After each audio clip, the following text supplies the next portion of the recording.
तो work power energy पढ़ रहे हैं और उसमें अब तक के हम लोगों ने सबसे पहले डिस्कस किया वर्क। सबसे पहले क्या डिस्कस किया? वर्क। वर्क क्या होता है? और हमने वर्क के अंदर एक फॉर्मूला देखा, that is F yes cos of theta, और इसके ऊपर के न्यूमेरिकल्स भी किए। लास्ट क्लास में हम लोगों ने कांस्टेंट फोर्स एंड फिर एक वेरिएबल फोर्स, इन दो फोर्स को लेके भी वर्क डन कैसे कैलकुलेट करते हैं वो देखा है ना। कांस्टेंट फोर्स के प्रॉब्लम पहले लिए थे। लास्ट क्लास में हम लोगों ने किसके प्रॉब्लम लिए? Variable force. और आज के क्लास में हम एंट्री करने वाले हैं वर्क पावर एनर्जी के सेकंड सेक्शन में, end that is what? Kinetic energy. मतलब बेसिकली हम अब किसके बारे में पढ़ेंगे? एनर्जी के बारे में। ठीक है, एनर्जी शब्द सुना है क्या इसके पहले? सुना है सबने? एनर्जी, हाँ। कोई बता सकता है what is mean by energy? Energy क्या होता है? पावर होती है एनर्जी मतलब। एनर्जी मतलब क्या आता है? पावर। नहीं नहीं, ठीक है ना। हाँ, आपकी अंडरस्टँडिंग क्या है एनर्जी को लेके?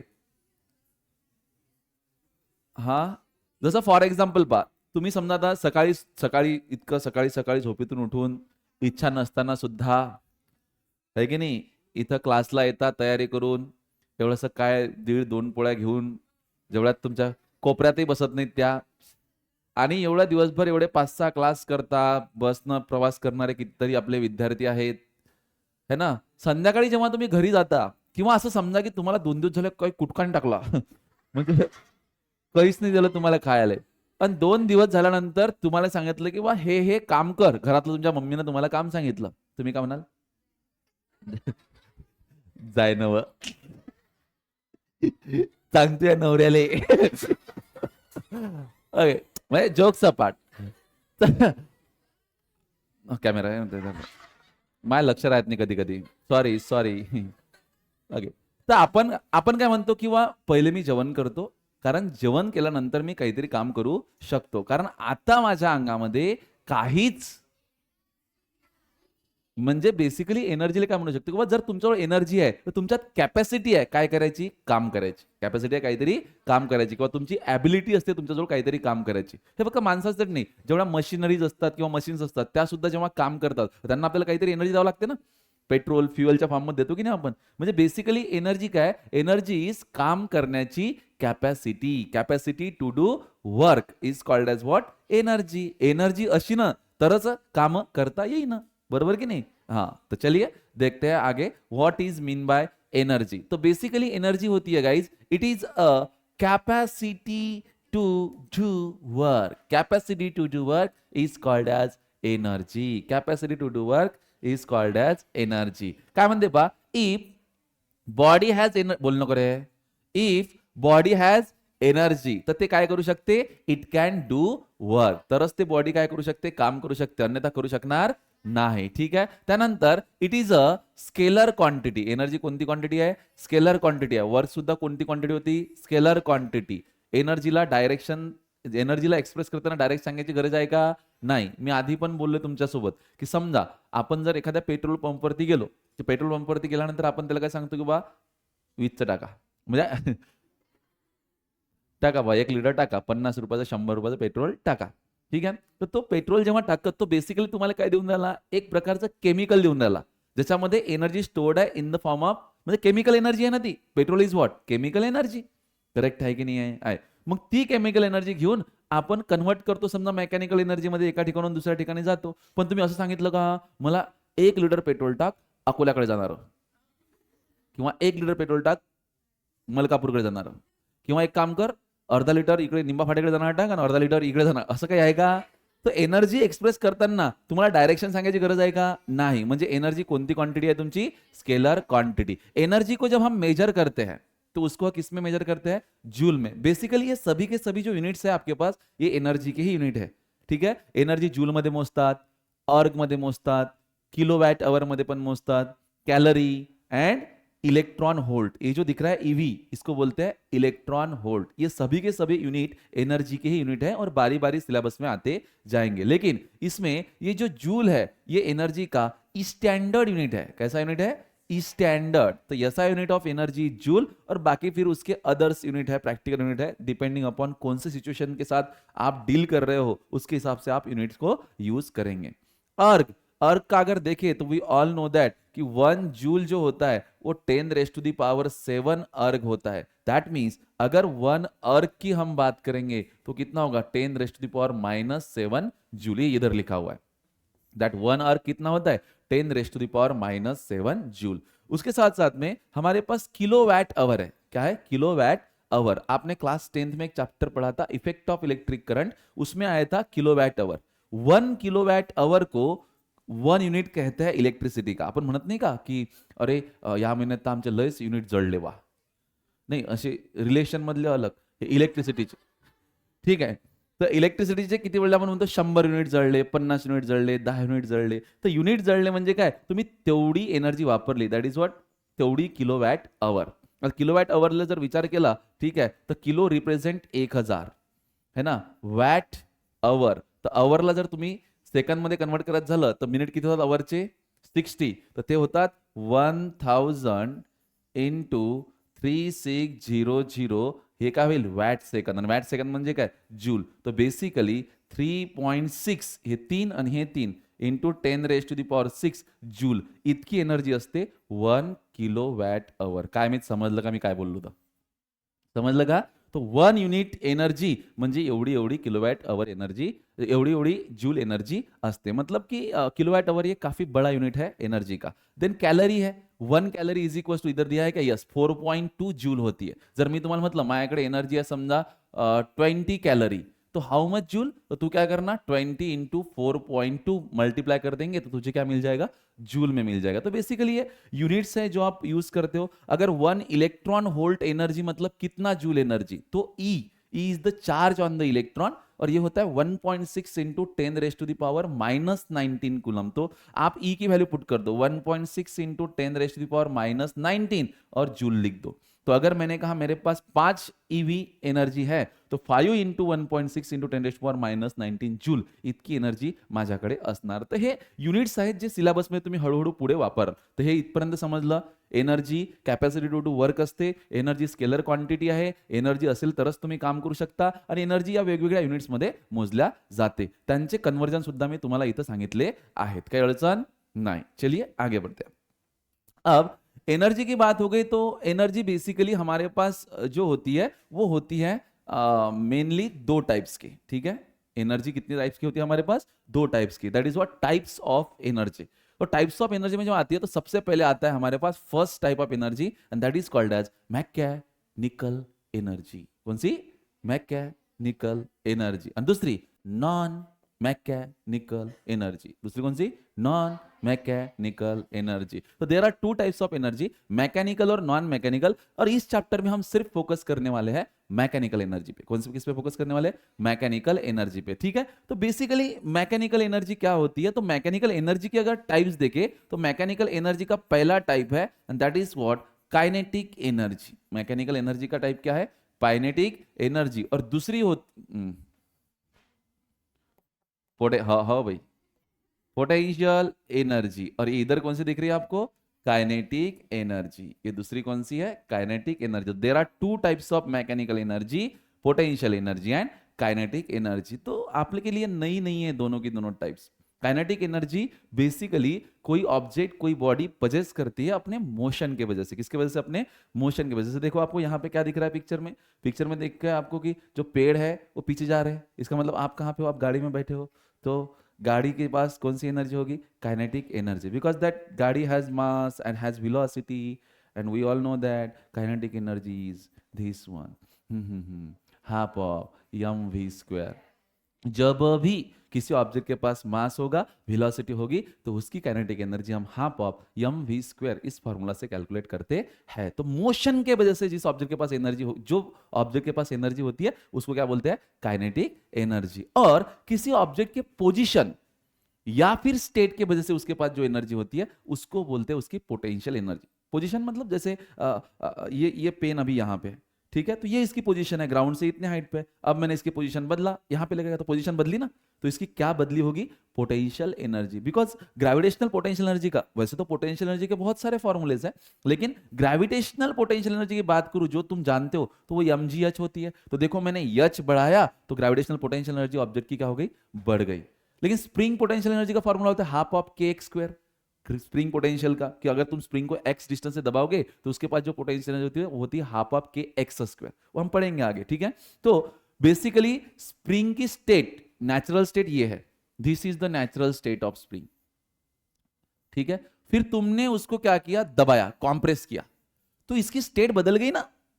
ये ऑब्जेक्ट को तुमने ग्राउंड से उठा के यहां पे, फिर यहां से यहां पे, ये उसकी पोजीशन बदल रही है, तो पोजीशन के वजह से जो एनर्जी है वो पोटेंशियल एनर्जी। स्टेट कॉम्प्रेस किया या फिर इलोंगेट किया, तो ये भी उसकी स्टेट बदली ना, तो स्टेट के वजह से या फिर पोजीशन के वजह से जो एनर्जी होती है उसको बोलते हैं पोटेंशियल एनर्जी। मेनली बच्चों इस पूरे ब्रह्मांड की जो एनर्जी है वो कांस्टेंट होती है, ये भी हम आगे पढ़ेंगे इस चैप्टर में। एनर्जी क्या होती है, कांस्टेंट, और फिजिक्स में हम कांस्टेंट की जगह पर वर्ड यूज करते हैं, इट इज कॉन्जर्व्ड। कॉन्जर्व्ड यानी कि बदल नहीं रही है। इस पूरे यूनिवर्स में, इस पूरे ब्रह्मांड में जितनी एनर्जी पहले थी उतनी अभी है, उतनी बाद में रहेंगी, तो कितना भी यूज करेगा खत्म नहीं होगी, तो यूज करते जा, ठीक है। तो एनर्जी खत्म नहीं होती, इसको बोलते हैं law of conservation of energy. Energy neither be created nor be destroy, but it can change its form, it get converted from one form to another. हे एवढी शक्ती है की हे पहिले जशी होती आता भी तशीच आहे आणि नंतर भी तशीच राहील, पण हे रूप बदलत राहते। एनर्जी, एनर्जी आपल्याला वाटते की हे बदलली, पण ते बदलत नाही, ते फक्त रूप बदलते। एनर्जी, एनर्जी, ठीक आहे। तर एनर्जी काय करते, समजा मी काय केलं, 1 लिटर पेट्रोल टाकलं होतं टू व्हीलर में, ठीक है, तो वो 1 लीटर पेट्रोल में कुछ तो केमिकल एनर्जी थी।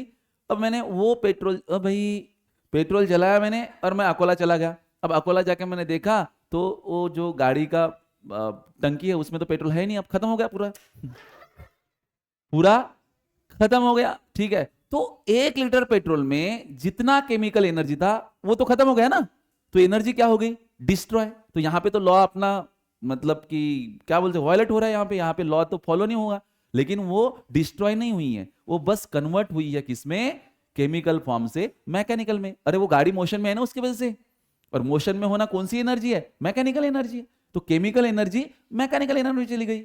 सूर्यापासून आपल्याला एनर्जी भेटते, कोणती एनर्जी, सोलर एनर्जी। तो सोलर एनर्जी से हम इलेक्ट्रिसिटी बनाते कि नहीं बनाते, यस। तो सोलर एनर्जी किसमें कन्वर्ट हो रही है, किसमें कन्वर्ट हो रही है, इलेक्ट्रिकल एनर्जी, हाँ या ना। देखो हम पारस पावर स्टेशन पे कोल जलाते हैं, उससे हमको मिलती, coal is a chemical energy, उसको बर्न किया, मिली उससे heat, thermal energy, thermal energy get converted into the electrical energy, हाँ या ना, यस। अभी मैं इतना सारा चार्जिंग किया मेरे कार में, इलेक्ट्रिकल एनर्जी, मग आम्ही दोघं जण पिक्चर पाहायला चालले गेलो, get converted into mechanical energy. समजून राहिलं का, पोहोचून राहिलं का तुमचं, हा ओके। तर सरळ सरळच आहे तुमचं, हा सरळ सरळ तुमच्या लक्षात आलं असेल की आपण मेकॅनिकल एनर्जी बद्दल डिस्कस करणार आहोत, ठीक आहे। मेकॅनिकल मध्ये सर्वात आधी कोणाबद्दल डिस्कस करू आपण आता, कायनेटिक एनर्जी। आजच्या क्लासमध्ये आपला मेन मुद्दा कायनेटिक एनर्जीचा आहे, त्याचे फॉर्म्युले वगैरे सांगतो आणि मग प्रॉब्लेम सोडून आपण आणखी चांगली प्रॅक्टिस करून घेऊया, ठीक आहे। तो चलिए, what is mean by kinetic energy, ठीक है। The energy of body by the virtue of its motion, virtue म्हणजे चा असण्यामुळे, चा नाही, चा म्हणजे एखाद्या बॉडीजवळ एनर्जी ऑफ अ बॉडी, बॉडीची एनर्जी पण कशामुळे, तिच्या मोशनमुळे, by virtue of its motion. व्हर्च्यूले तुम्ही ड्यू टू या शब्दाने रिप्लेस करू शकता, the energy of body due to its motion, समजलं का। तो व्हर्च्यू थोडासा वापरातला वापरत नाही शब्द, वाटत नाही शब्द, तर मग तुम्ही ड्यू टू सुद्धा म्हणू शकता, ठीक है। नेक्स्ट, अभी काइनेटिक एनर्जी का जो फॉर्मूला हमारे पास है, दैट फॉर्मूला इज, मैंने अभी अभी आपको बताया था, it is half of mass of the body into velocity of body का स्क्वायर, ठीक है, ओके। तो kinetic energy half of mv square, हम सबको ध्यान में रखना है। काइनेटिक एनर्जी के बारे में और कुछ चीजें, kinetic energy is always positive, कैसी होती है वो, पॉजिटिव होती है, या फिर क्या होती है, जीरो। अबे जीरो कब होगी, जीरो तब होगी जब बॉडी कैसे होगी, रेस्ट में, जब जब बॉडी मोशन में होगी काइनेटिक एनर्जी पॉजिटिव होगी, ठीक है। देन काइनेटिक एनर्जी डिपेंड करती है किस पे, फ्रेम ऑफ रेफरेंस पे भी डिपेंड करती है। काइनेटिक एनर्जी किस पे डिपेंड करती है, फ्रेम ऑफ रेफरेंस पे। जैसे एग्जाम्पल के तौर पे आपको बताओ, किसके तौर पे आपको बताओ, एग्जाम्पल के तौर पे आपको बताओ, तो ये है लिफ्ट। ये क्या है, लिफ्ट है, और लिफ्ट जा रही है ऊपर, लिफ्ट जा रही है ऊपर। इस लिफ्ट के अंदर हमने रखा हुआ है एक ब्लॉक, इस लिफ्ट के अंदर हमने क्या रखा हुआ है, एक ब्लॉक जिसका मास है यम, जिसका मास क्या है यम, और ये लिफ्ट ऊपर जा रही है। तो मैं ये यहां से लिफ्ट को देख रहा हूं, तो लिफ्ट जब मुझे ऊपर जाते हुए दिख रही है तो मुझे पता है इसके पास कुछ ना कुछ काइनेटिक एनर्जी ब्लॉक के पास है, क्योंकि उसके पास मास है, उसके पास वेलोसिटी है मेरे रिस्पेक्ट में, इसलिए मेरे रिस्पेक्ट में उसके पास काइनेटिक एनर्जी होगा। लेकिन डब्बे के बाजू में इधर कोई इंसान खड़ा है, इधर कोई इंसान खड़ा है, ओके, और वो देख रहा है कि ब्लॉक जो है अपनी पोजीशन बदला ही नहीं, क्योंकि लिफ्ट भले ही ऊपर जा रहा है, उसके रिस्पेक्ट में थोड़ी ना ब्लॉक चेंज कर रहा है अपनी पोजीशन, उसके रिस्पेक्ट में तो ब्लॉक की वेलोसिटी कितनी है, जीरो। अरे कोई किसी भी ऑब्जेक्ट के पास वेलोसिटी कब होती है, when that object is changing its position with respect to its frame of reference. तो वो देख रहा है कि रेस्ट में ही तो है, उसके रिस्पेक्ट में थोड़ी ना मोशन में है वो, तो उसके रिस्पेक्ट में इस बंदे के, इस फ्रेम ऑफ रेफरेंस के रिस्पेक्ट, इस काइनेटिक एनर्जी क्या होगी, जीरो। इसलिए मैं बता कि kinetic energy frame of reference पे डिपेंड करती है। अब हम काइनेटिक एनर्जी को थोड़ा सा और क्लियर करेंगे, क्लियरिटी बढ़ाएंगे कुछ न्यूमेरिकल्स को सॉल्व करके। पहला क्वेश्चन हमारे पास ये है, this is the first question on your screen. Calculate kinetic energy of the particle of mass 4 kg moving with the velocity of 6i minus 8j metre per second. तो तुम्हारे pass जो मास है वो तो कितना है, 4 kg है, और जो वेलोसिटी दी हुई है आपको वेक्टर फॉर्म में, it is 6i minus 8j in meter per second. But guys मुझे निकालना क्या है, काइनेटिक एनर्जी। तो काइनेटिक एनर्जी का फॉर्मूला क्या यूज करेगा, it is half of M v का स्क्वायर। तो आप यम तो पुट कर देंगे यहाँ पे 4, लेकिन v जो है it is the magnitude of velocity ना, तो तेरे पास v जो वेक्टर फॉर्म में, इसकी मैग्नीट्यूड निकालनी पड़ेगी। And we all know that किसी भी वेक्टर की मैग्नीट्यूड कैसे निकालते हैं हम, इसकी कैसे निकालोगे, 6 का स्क्वायर प्लस माइनस 8 का स्क्वायर। क्या ये बात सही है, समझ में आ रही है? ओके, तो ये आ जाएगा अंडर रूट में 36 प्लस 64, तो ये होगा root 100, that means 10 meter per second. तो मैग्नीट्यूड ऑफ वेलोसिटी कितनी आ गई, 10 मीटर पर सेकंड, यानी v की वैल्यू कितनी आ गई, यही तुम्हारा v है, it is 10 meter per second. तो ये हो जाएगा हाफ पाई, ठीक है, यम की वैल्यू कितनी है 4, और v स्क्वायर एंड 10 का स्क्वायर कितना हो जाएगा 100, तो इसके साथ कैंसिल हो जाएगा, तो इट विल बी 200 जुलाई। तो काइनेटिक एनर्जी उस बॉडी कितनी हो जाएंगी, 200 जुलाई। समझ में आ रही क्या, कोई दिक्कत? बहुत सिंपल क्वेश्चन था। चलिए नेक्स्ट क्वेश्चन पे मूव ऑन करते हैं। This is the next question on your screen, ठीक है। वेन वेन बोलने को मैट, when a speed of an object is increase by 5 metre per second. क्या बोला वो, एक ऑब्जेक्ट है और उसकी स्पीड इंक्रीज हुई है, increase by, increase by 5 metre per second. मतलब मान लो उसकी 100 थी, तो अब कितनी हुई होंगी, 5 होईल, 95 न कमी नाही केली काही, 5 न वाढली तर किती झाली, 105, 200 असेल तर 205, 40 असेल तर 405, 45, व्हेरी गुड, याला म्हणतात टॅलेंट, ठीक आहे। It's kinetic energy become 4 times. तर जेव्हा त्याची, त्या ऑब्जेक्टची, कुठलाही ऑब्जेक्ट येईल त्याची स्पीड आपण 5 मीटर पर सेकंद वाढवली, तर त्याची कायनेटिक एनर्जी किती पट झाली, 4 पट। What is the initial speed of an object, तो उस ऑब्जेक्ट की इनिशियल स्पीड कितनी होगी आपको पूछा है, ठीक है। जैसे हम समझाते हैं आपको, ये बॉडी थी, इनिशियल वेलोसिटी v1 से चल रही थी, लेकिन कुछ देर के बाद इसकी वेलोसिटी बढ़ गई और बन गई v2, लेकिन v2 कितना है बच्चों, v1 में 5 से बढ़ गई, v1 में 5 से बढ़ गई। तो आपको पूछा है कि ये इनिशियल स्पीड कितनी होगी, लेकिन जब ये ऐसा हुआ तो इसकी जो इनिशियल काइनेटिक एनर्जी थी, काइनेटिक एनर्जी इनिशियल वाली, और ये था काइनेटिक एनर्जी इस केस में सेकंड वाली, तो बोल रहा है काइनेटिक एनर्जी सेकंड वाली जो है वो पहले काइनेटिक एनर्जी के 4 टाइम्स हो गई, ऐसा क्वेश्चन है, समझ में आया? तो चलिए लिखते हैं यहां पे सारी चीजें। तो वी हाउ, अभी काइनेटिक एनर्जी को सिर्फ के से भी डिनोट किया तो भी चलेगा, k1 k2, kinetic energy 1, kinetic energy 2, ठीक है, पहले लिहितो मी। तर kinetic energy is equals to असते half of M v square, correct है। क्या बॉडी का मास बदला है, क्या बॉडी का मास बदला है? नहीं। क्या बदला है? खाली v और k kinetic energy. That means we know that जो बदले वो जिंदा रखो, kinetic energy is proportional to v का स्क्वायर। तो मैंने क्या लिखा? मैंने लिखा मुझे चाहिए काइनेटिक एनर्जी, मुझे v1 चाहिए, तो मैंने लिखा kinetic energy 2 divide by kinetic energy 1 is equals to v2 upon v1 का स्क्वायर। हे कसं वाटलं तुम्हाला? हाँ, काइनेटिक एनर्जी 2 जो है, ये देखा काइनेटिक एनर्जी टा, ये डिवाइड में kinetic energy 1 is equal to कितने? 4। अरे लिख सकता हूं मैं वहां से, तो इधर क्या आया? 4। अब जो v2 है, अब v2 को मैं क्या लिखूं? v1 बाय v1 प्लस 5, तो v1 प्लस 5 अपॉन v1 सा स्क्वायर। अब स्क्वायर इधर आएगा तो बनेगा स्क्वायर रूट, 4 स्क्वायर रूट में होगा तो बाहर बनेगा 2, तो आएगा 2 is equals to v1 plus 5 upon v1। तो बच्चों v1 को इधर लेकर आते तो होगा 2v1 is equals to v1 plus 5, तो ये v1 इधर आएगा तो 2v1 minus v1 is v1, तो v1 इज इक्वल्स टू कितना हो जाएगा? It will be 5 metre per second. तो इनिशियल वेलोसिटी कितनी थी उसकी? 5 मीटर पर सेकंड। समझ में आया क्या? कोई दिक्कत किसी को? नहीं। चलिए अगले क्वेश्चन पे मूव ऑन करते हैं। This is the next question on your screen. अच्छा, क्वेश्चन नहीं है, अब टॉपिक है हमारे पास, and that is relation between kinetic energy and momentum. Relation between kinetic energy and momentum. What is mean by kinetic energy? Energy possessed by body due to its motion. And what is mean by momentum? Momentum हमने पढ़ा था, क्या होता है momentum? बताइए। Rate of change होता है moment. Momentum क्या होता है? What is mean bye momentum? हाँ, बेसिकली मोमेंटम ये हमको बॉडी के मोशन कंटेंट के बारे में इंफॉर्मेशन देता है, motion content of the body.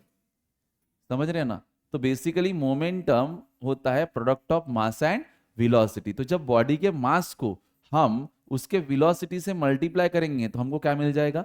Momentum. समझ रहे हो क्या? मास इनटू वेलोसिटी का प्रोडक्ट जितना ज्यादा उतना उस बॉडी का मोमेंटम ज्यादा। ठीक है, ओके। तो चलिए आते हैं, अब वो बोल रहा है रिलेशन चाहिए उन दोनों के बीच में। रिलेशन ठीक है, काइनेटिक एनर्जी का formula half of mv square, momentum का formula p is equal to m into v।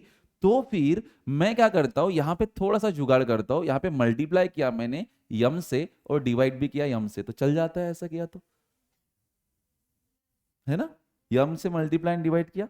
अब ऊपर m है तो ये देखो हाफ एज इट इज, और m इंटू m का स्क्वायर और इंटू v का भी स्क्वायर, तो मैंने दोनों का क्या कर दिया? Square.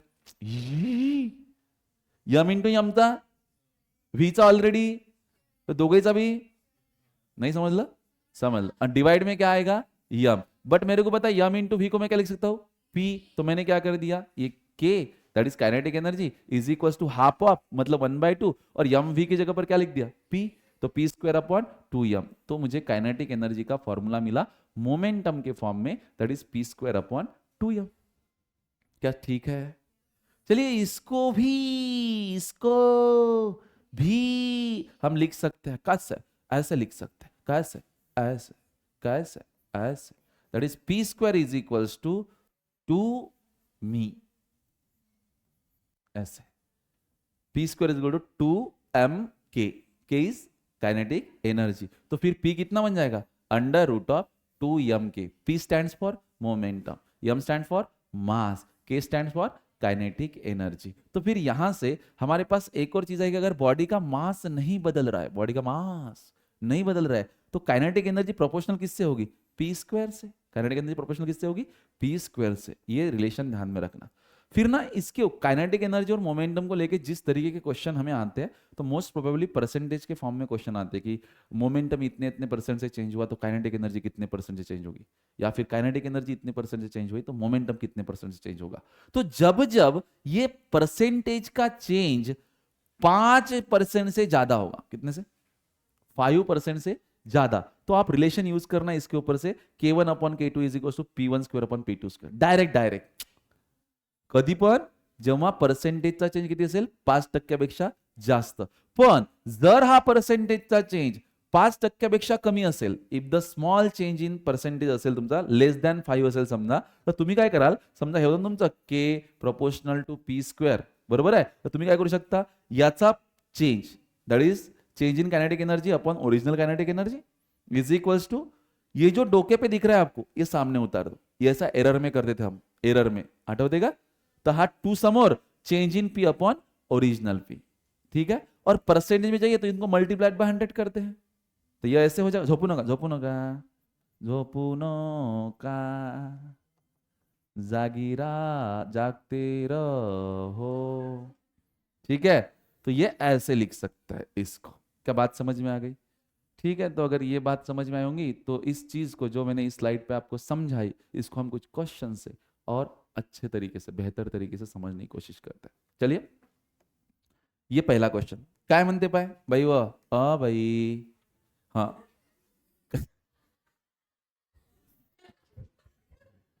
If momentum is increase by 2%, momentum कितने से इंक्रीज हो रहा है? 2% से. ठीक है. Find the percentage change in kinetic energy. देखो पहले सिंबॉलिकरण समझ लो. लसीकरण में तुम्हाला कसं आहे ना, हाँ सिंबॉलिकरण पाहून घ्या कसं आहे. ये क्या बोल रहा है, momentum is increase by 2%. Increase by 2% म्हणजे देखो ये delta P, what is this, change in momentum. और what is percentage change in momentum, तो ये होता है delta P upon P into 100. इसको बोलते हैं, this is called as percentage change in momentum. समजलं का? आणि हे जर समजा तुम्हाला 2% दिलाय, याचा अर्थ हे 2% वाढलं, परसेंटेज 2% वाढले. जर -2% झालं तर 2% कमी झालं. समजलं का? आता परसेंटेज चेंज इन मोमेंटम, जसं मी तुम्हाला साधे एक्झाम्पल करून सांगतो. मी घरून निघलो, माझ्या खिशामध्ये समजा 500 रुपये होते. किती रुपये होते? 500 रुपये. घरून निघलो तर, आणि जेव्हा मी संध्याकाळी घरी गेलो तर माझ्या खिशामध्ये होते 750 रुपये. किती होते? हसायचं काय तर, चोरले नाही. थोडेसे नंबर कॅल्क्युलेशनसाठी सिंबल घेऊ आपण. ठीक आहे. मी घरून निघलो, 1000 रुपये होते माझ्याजवळ, आणि जेव्हा मी घरी गेलो तेव्हा माझ्याजवळ होते 1500 रुपये. किती होते? 1500 रुपये. ठीक आहे. मंदिरात गेलो तर पहिली गोष्ट, what is the initial value of पैसा. पी से रिप्रेजेंट करते पैसा. P1 कितना था? 1000. P2 15 से. तो पैसा के लिए पी नहीं लेते, यम लेते, मनी. तो initial value M1 1000, final value M2 1500. What is change in money? Change in money is delta M. M2 minus M1. ठीक है. तो कितना आ गया? 500. What is percentage change in मनी? मला माहिती आहे माझ्याजवळ 1000 होते, बदलले किती रुपयानं? 500 ना. चेंज इन पैसा इज 500 रुपये. पण किती टक्क्यानं बदलला माझ्या खिशातला पैसा? किती टक्क्यानं? परसेंटेज इंक्रीज हुआ ना पैसा. परसेंटेज इंक्रीज इन मनी कितना, तो वो कैसे निकालेंगे? तो परसेंटेज कैसे निकालते हैं आपको पता है? जैसे मार्क्स के कैसे निकालते? किती मार्क भेटले डिवाइड बाय किती पैकी भेटले गुणिला 100. मग आता परसेंटेज चेंज इन मनी कसं कसं, किती चेंज झाला, that is change in money. Mummy नाही, ते बाबाचं काम. ठीक आहे. Change in money divide by original money, मतलब ओरिजिनल किती होते माझ्याकडे? अरे ओके. आणि मल्टिप्लाय मध्ये किती रे? 100. ठीक आहे. तर चेंज इन मनी किती होता? 500. ओरिजिनल किती होते माझ्याकडे? 1000. आणि गुणिला किती होईल? 100. तर हे 2 शून्य या 2 शून्य सोबत गेले, हा याच्यासोबत घेतला, किती आलं? 50. आणि हे पर्सेंट म्हणजे माझ्या खिशातले पैसे 50% वाढले. 1000 होते, 15 झाले, तर माया ओरिजिनल रकमेच्या 50% वाढले ते.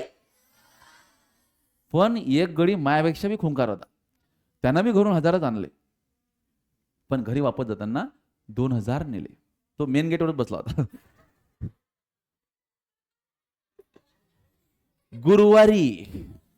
ठीक आहे. मग त्यांना 1000 नेले. तर मग मला सांगा, आता त्याच्या खिशातले पैसे किती टक्क्यानं बदलले? तर 100%. समजलं का कसं आलं तुम्हाला? तर तसंच जेव्हा तुमचं मोमेंटम बदलील तर परसेंटेज चेंज इन मोमेंटम कसं करायचं? Change in momentum upon original momentum multiplied by 100. समजलं काय? हां ठीक आहे. ते हे झालं परसेंटेज चेंज इन मोमेंटम. बरं, percentage change in kinetic energy, it is change in kinetic energy upon original kinetic energy multiplied by 100. वाटलं तर पूर्ण लिहितो सध्याच. अरे आलं का लक्षात? ते झालं percentage change in kinetic energy. तर आता तुम्हाला काय सांगितलं बा, if momentum is increase by 2%. ठीक आहे. तर बाळांनो, 2% हे 5% पेक्षा कमी का जास्त?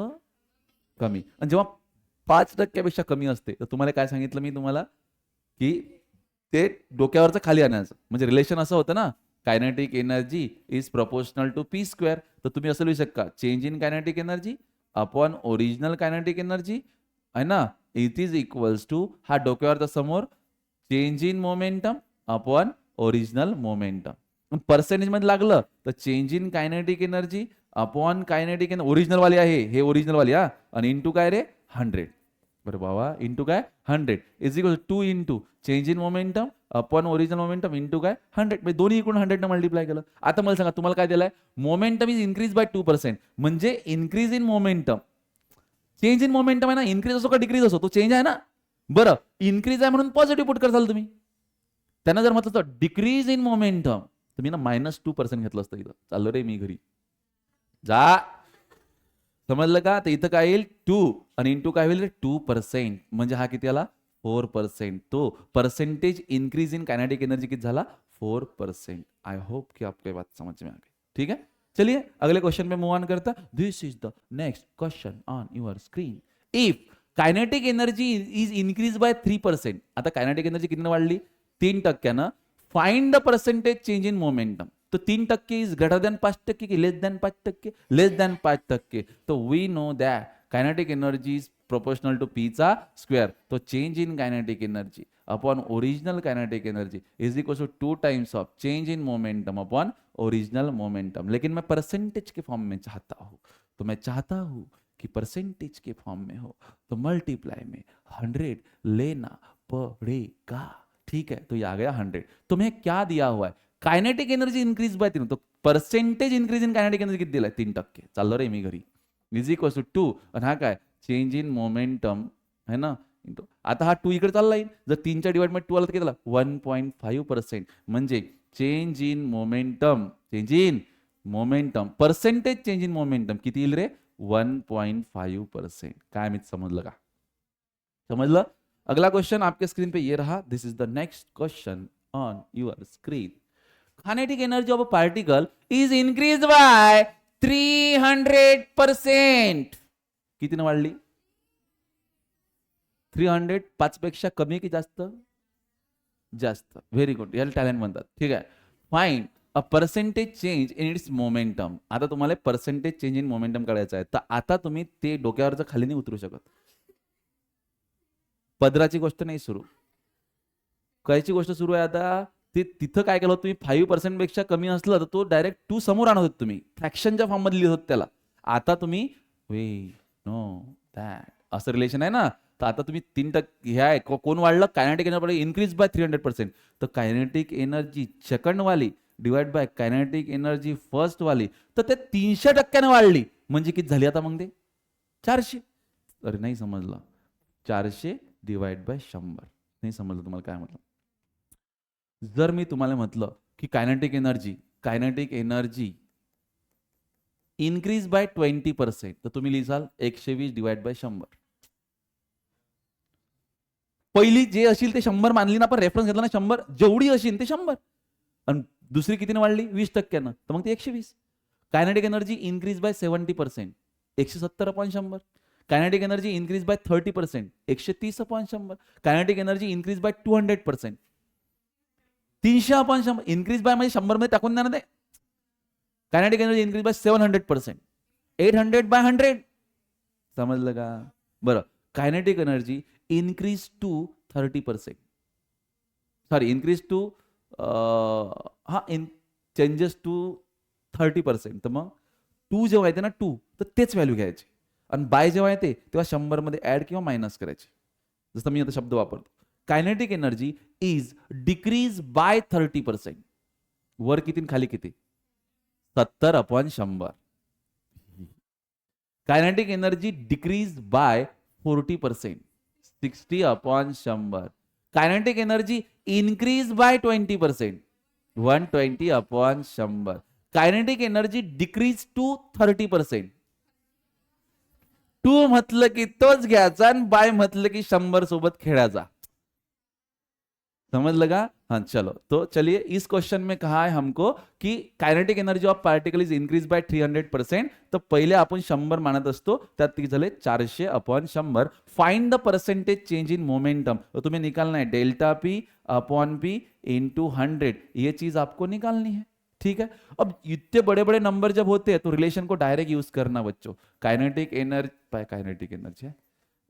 Energy 2 upon kinetic energy 1 is equals to P2 upon P1 चा स्क्वेअर. या दोघांची व्हॅल्यू माहित आहे किती आहे? हे 2 शून्य 2 शून्य कॅन्सल, म्हणजे काय आलं 4/1 is equals to P2 upon P1 चा स्क्वेअर म्हणजेच P2 upon P1 is equals to 2/1. पण मला काय पाहिजे? Delta P upon P. हा ओरिजिनल पी आहे ना. तर मी आता पहा मी काय करतो, इथून -1 करतो, म्हणजे याला असं करतो P2 अपॉन P1 -1 आणि 2 अपॉन 1 -1. काही समजलं नाही काउंट केलं तर? काउंट केलं समजलं नाही? अरे लेफ्ट हँड साइड मध्ये 1 मायनस केला, राईट हँड साइड मध्ये 1 मायनस केला, असं काऊन? कारण आता जर हा P1 मल्टिप्लाय केला तर हे असं होते ना, P2 minus P1 upon P1 2 minus 1 upon 1. आणि what is P2 minus P1? Delta P. हा झाला तुमचा डेल्टा पी, हा झाला तुमचा P1 2 मायनस 1 1, तो 1 अपॉन 1. समजलं का? पण तुम्हाला डेल्टा पी अपॉन पी थोडी सांगितलं होता. तुम्हाला पता delta P upon P into 100. तो दोनों साइड से मल्टीप्लाई करेंगे. Delta P upon P into 100 1 into 100 100%. तो change in percentage in momentum किती येईल रे? 100%. काही समजलं नाही? समझ लगा? Very simple, very very in fact very simple. ठीक है. चलिए अगला क्वेश्चन आपके स्क्रीन पे यह. Kinetic energy of a particle increased to 144%. तो क्या लिखोगे? तुम लिखोगे जो नंबर दिया हुआ है 144/100. Find the percentage change in momentum. Delta P upon P जब है तो वो इनिशियल वाला ही है, P1 इंटू 100. ये आपको निकालना है. कोई दिक्कत वाली बात नहीं, कोई बात नहीं. ठीक है. तो इसको 100 से डिवाइड करेंगे तो काइनेटिक एनर्जी टा डिवाइड बाय काइनेटिक एनर्जी वा is equal to P2 upon P1 चा स्क्वेअर. याचा आन्सर काढून मी घेतो. मी इकडे 100 ने डिवाइड केलं का 1.44. नाही तर तो तसाही ठेवला तरी काही अडचण नाही. ठीक आहे. तो 1.44 घेतला मी समजा. तर डायरेक्ट याची व्हॅल्यू लिहून टाकतो. 1.44 इज इक्वल्स टू इकडे काय रे बाबू काय रे P2 अपॉन P1 चा स्क्वेअर. हा स्क्वेअर इकडे घेऊन या. स्क्वेअर रूट म्हणजे काय P2 अपॉन P1 आणि अंडर रूट 1.44. तो 1.44 कसा तरी स्क्वेअर आहे का? 144 कसा तरी स्क्वेअर आहे का? यस. कोणाचा? 12चा. तर मग 1.44 कोणाचा स्क्वेअर असेल? 1.2 स्क्वेअर रूट त्याचा. ठीक है. तो इधर आएगा ऐसे 1.44. तो ये होगा P2 P1 1.2. काय अडचण? समजलं नाही पर्यंत? मग काय करीन सांगा? जी का -1, क्योंकि तेरे को तो डेल्टा पी चाहिए ना. तो क्या करेगा? P into P1 minus 1 1.2 minus 1. और तिकडून कसं इकडून बी करावं लागेल ना. हा काय होईल? P2 minus P1 upon P1 is equal to 1.2 minus 1 0.2. समजलं का? हा काय झाला तुमचा? डेल्टा पी अपॉन P1 आणि इकडे 0.2 100 न मल्टिप्लाय करायला लागते. म्हणजे तो होईल तुमचा delta P upon P into 100 is equal to 0.2 into 100. त्याला जर मल्टिप्लाय किती येते? 20% तो परसेंटेज चेंज इन मोमेंटम कितना आएगा? 20%. गेलं का वरून? आलं का लक्षात? Very simple. ठीक है. चलिए आगे बढ़ते कहानी में. ये रहा क्वेश्चन. काय म्हणते? If 2 particles of mass 2 kg and 3 kg have same momentum. माझ्याकडे 2 मास आहेत. एकाचं मास 2 kg, एकाचं मास 4 kg 3 kg आणि त्या दोघेचं momentum same. Then find the ratio of kinetic energy. मला सांगा कायनेटिक एनर्जीचा फॉर्म्युला काय होता मोमेंटमच्या फॉर्म मध्ये? p² upon 2m.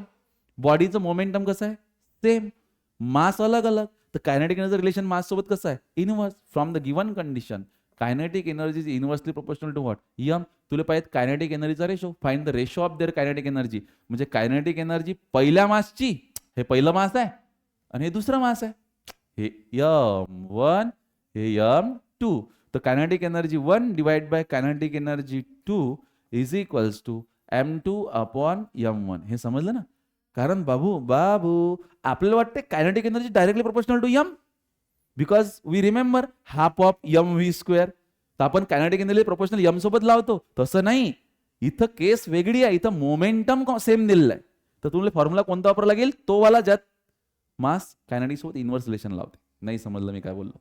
समजलं ना? ओके. तर इथं m2 अपॉन m1. तर मग रेशो काय येईल या दोघीचा? Kinetic energy 1 divide by kinetic energy 2 किती रे बाळा? तो येईल m2 अपॉन m1 म्हणजे 3/2 खाता. ठीक, चलिए और आगे बढ़ते हैं. ये क्वेश्चन ठीक है. The graph between under root of kinetic, ये ई के जो है ना, it represent the kinetic energy and 1/p, p is momentum. ये जो दिख रहा है आपको, दिस इज मोमेंटम, नीचे लिखा भी है मोमेंटम. ठीक है. E K is kinetic energy, p is momentum. तुम्हें ग्राफ बताना है इसके और 1/p के बीच में, इन चारों में से कौन सा होगा? बताइए, लगाइए दिमाग. काइनेटिक एनर्जी का क्या फॉर्मूला था? Kinetic energy is equals to, हाँ, what is the formula? It is p² upon 2m. Correct. तुम्हें काइनेटिक एनर्जी रूट में चाहिए, है या ना? यस. तो अगर काइनेटिक एनर्जी का सिंबल जो है वो यूज करते हो ई के, काइनेटिक रूट में चाहिए तो taking square root on both side, तो ये रूट में चला गया, ये भी पूरा रूट में चला गया, p² अपॉन 2m. अब ये रूट में ही है ई के, ये p² रूट से बाहर निकला तो p, और ये पूरा का पूरा रूट में, दैट इज 2m. अब मेरे को ये E K as it is, ये जो है ये तो कॉन्स्टंट टर्म है. अरे मास थोडी बदललं बॉडीचा प्रॉब्लेम मध्ये, ते कॉन्स्टंट आहे. म्हणजे इथं प्रोपोर्शनल वापरतो आणि हा का होईल p. ठीक है. अब इसको यूज कर सकते, that is E K proportional. ये जो p था, ठीक है, यहां पे ये कांस्टेंट था, ये जो p था इसको डिवाइड में लेकर जा सकते, दैट इज 1/1/p. चेक करूंगा एकदम ही बरोबर लिहिलं का? नाही समजलं का?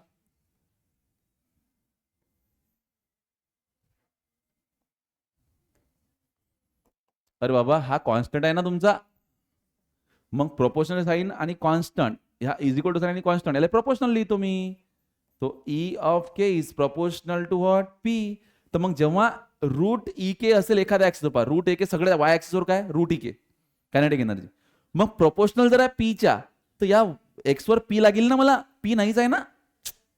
पी जर असता, समजा पी असता, तर मग straight line passing to origin graph आला असता, because when one quantity is proportional to another quantity, graph straight line passing through origin होता है, स्ट्रेट लाइन होता है. यहां पे p है ही नहीं, यहां पे 1/p, तो मैंने p को टप्पा खा के डिवाइड में डाल दिया, 1/1/p. तो ये अब हो गई मेरी एक क्वांटिटी. जैसा हा समजा y आहे, इट इज इनवर्सली प्रोपोर्शनल, तो हा माझा x आहे. 1/y इज x ना, x वरच 1/p इज x ना, x वर 1/p आहे ना. मग मला सांगा रूट के चं 1/p सोबत रिलेशन कसं आहे? इनवर्स. दॅट मीन्स जसा जसा 1/p वाढत जाईल, रूट के कमी होत जाईल. इनवर्स रिलेशनचा अर्थ काय होते? एक क्वांटिटी वाढली का दुसरी क्वांटिटी, मग 1/p वाढत वाढत चालला तर रूट के काय व्हायला पाहिजे? कमी. कोशात हुरायलं असं, यात हुरायलं का? कात हुरायलं मग सी मध्ये. म्हणून कोणता आन्सर आहे? 3. आलं का लक्षात? तर अशा पद्धतीनं तुमचं कायनेटिक एनर्जीचा टॉपिक आहे. हे सगळे प्रॉब्लेम व्यवस्थित घरी गेल्यावर परत एकदा ट्राय करा आणि सोबत सोबत याच्यावरची डीपीपी सुद्धा सॉल्व्ह करा, जे मी ऍपवरती ऑलरेडी टाकलेली आहे. काय अडचण? बाकी नंतर